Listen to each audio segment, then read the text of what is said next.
Alright, here I am, Ricky Ray Taylor, speaking with Boyd Melson. Boyd, how you doing, man? Doing very well, thank you. Alright, we dope a park in here, so hopefully we can get this few questions in here, get to know Boyd a little better before we get a ticket.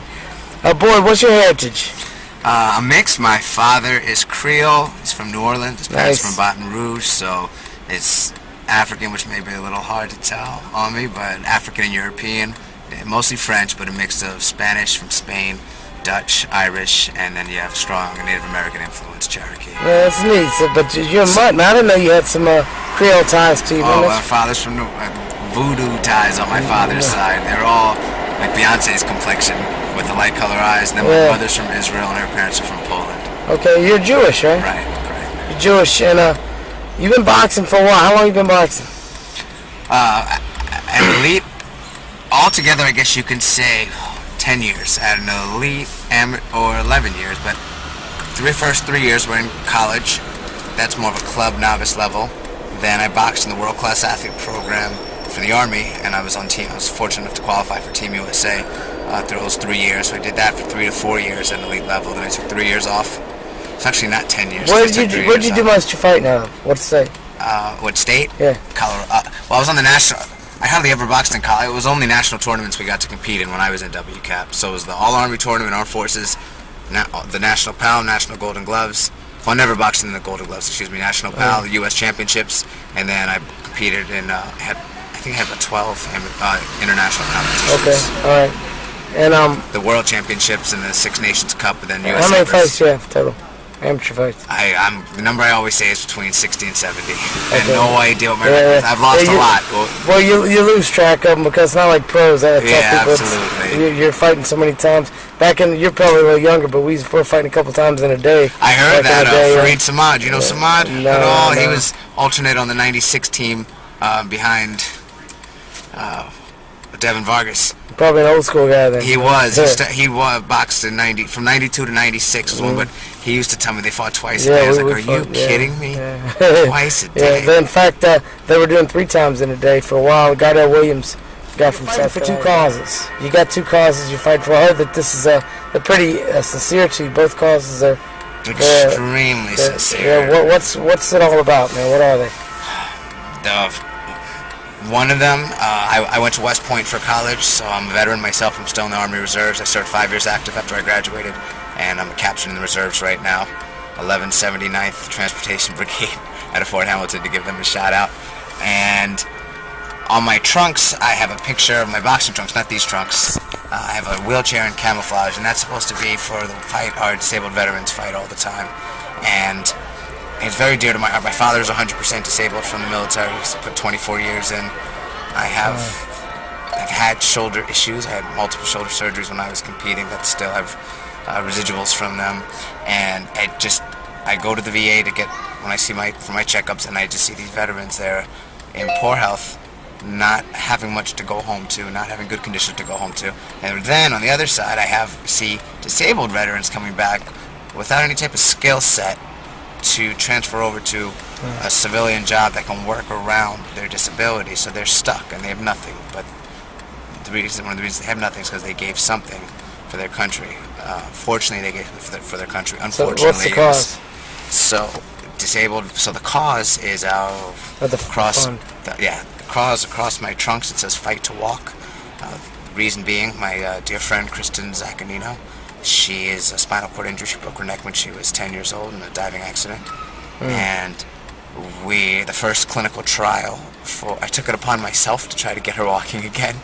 So I've taken her around the world to have stem cell procedures, and I've educated myself pretty well using Wikipedia and Google to learn what I didn't know so I could ask the right questions for medical professionals or PhDs, both same thing, but clinicians and PhDs. Right.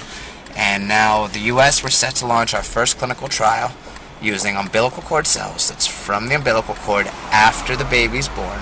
Nobody's getting killed. Right. After the baby's born, when they snip the umbilical cord, they donate it, and they just take a syringe and they draw blood from the cord after it's snipped off, and they store the blood, and then they take the cells they need from it. And Christopher Reeve's doctor, Dr. Wise Young, probably the top researcher, and he's a neurosurgeon himself, but also PhD in stem cell research, specifically as it applies to spinal cord injuries, is leading the study. And in 2005, Time magazine named him America's best in spinal cord injuries. He's one of my heroes. He's leading the study. He started the study already in China because he has to prove it's safe there before the FDA will allow it to come here. He started in November, and I'm very proud to say I heard a few weeks back that people who haven't had feelings since the day they were injured are starting to get feeling back. This is in China? In China. And is that the only place doing it? That's the only place he's doing his clinical trial. You have a lot of places in the country, in the world rather, that are doing experimental procedures using different stem cells from the placenta, from the embryo, from your own bone, taking it out of the bone, from the menstrual flow. But nobody's done a concrete clinical trial where the U.S. will sign off on it and then say this is legit, we can start using this as treatment, get insurance reimbursement. Nobody's done that. Everyone else you pay $20,000 to $100,000 to get this treatment that's experimental, and nobody knows if they're the right cells. Nobody checks the cells to see what they're giving you is actually what they're saying. He's doing one like we do like they do a trial for a drug in the U.S. He's doing it so if he gets signed off, where he has the control group, he has in one group that's getting every different part of the treatment, so you can compare what caused the best results. He's doing it he's blind, double blinded, so doctors aren't going to know what they're administering. The patients aren't going to know what they're getting. He's doing it at multiple trials. Multiple centers. He's trying to do 200 patients. This summer, he plans on doing the first group of 20 in Austin, Texas. He's going to have 4 groups of 5. He's going to be giving them the cells, and each group is going to get a different amount of cells so he can see which amount gives the best results. And then he's going to be giving a drug called lithium. And lithium is what they give to people who are bipolar, and they found out that it gets more neuroactivity. Unbelievable. It's amazing. So he thought maybe it could help the cells grow, and he found out in animals it does, so he believes it's going to do it in people already. He already did the test of just giving lithium and nothing else to show it was safe. Even though, of course, it's safe because it's been used for people bipolar for 30 years. But he wants to do everything official so the FDA can't say you didn't do this, you didn't do that, and it can't go into standard care. He said it should take, if it works with these cells for the people in China, it should take 6 months before they start to get motor function back. Well, this month and next month make around the 6 months. This is completely the infantile stages where, I mean, they haven't even got the results back. Right. Gotten the results back to see where we stand. Absolutely. You don't even right know now if it's they just really work. people saying that they're getting the initial tests. You have to do a full evaluation 6 months after. 6 months for any type of neurological assessment is usually 6 months after you have the treatment. So between this month and next month, they're going to be doing a full thing to actually see, where they do like a pin prick, but you can't see where they're pricking. They say, do you feel this? Do you feel this? And if you say yes, or they'll use a cotton swab also for a softer touch. And then some people can feel the prick, but not the cotton swab. But it's still something. Right. So my cause for this is just to walk. Of course, I want Kristen to get in this trial, but it's kind of evolved into I can't stand seeing people in wheelchairs anymore from spinal cord injuries, especially. It's breaking my heart because I've lived as the person standing by, watching that person suffering. So I donate my last thing. I know you got to talk. I'm sorry. No. I mean, I know you got a lot to say here, and you're fighting. You're a graduate from West Point, right? I mean, you're a smart kid, and you got a lot going for you, and you really don't have to fight. Boxing's a brutal sport. I mean, we know the demands are really high for a person to do this, and but all of your proceeds are going. From boxing is going. Now, is there a website people can go to? It's just a $please.org. Just $please.org. And they're going around. They're not getting private funding. They're trying to hit the public. We're in a recession. Nobody wants to contribute to this. So they're asking everybody to donate $1. They have to raise $12 million to treat 200 patients. And they're trying. And I'm trying my best also to give what I can. And that's everything I'm making here. And I will also say I'm very proud of my job. I work for Johnson & Johnson. They match 2 to 1 whatever I donate, great. Which I just found out. Up to $10,000 I donate, they'll match up to $20,000 in a 365-day period. So I by myself, they're guessing it's going to cost $100,000 per patient to get treated for the medical treatment and the 3 months rehab after. So through at least in one calendar year, by me giving 10,000 and my job matching, that's a third of a patient getting treated. That's amazing. So if you get a midget, it's fine. Come on. But hey, Boyd, you got a fight coming up too, don't you? You're still fighting. You're training hard. I'm training extraordinary. What's your record right now? 2-0. 2-0. Nice. I got the donut on the lost side, so that's good. Some of my friends you should retire now, so you go out undefeated.